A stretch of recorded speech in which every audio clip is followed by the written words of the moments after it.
So this is a continuation. This place is really nice. Again, it's called Pine Island.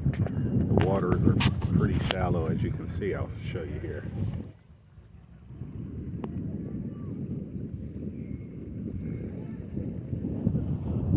Looks like they go out shallow about 50 yards or so. Give you a view of the beach too.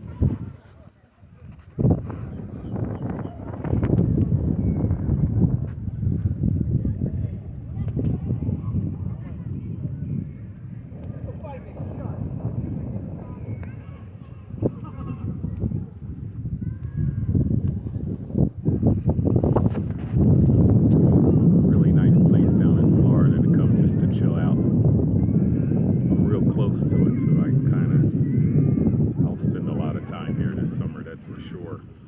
Um, the only fee you got to pay is your parking fee. It's like $5. Stay all day.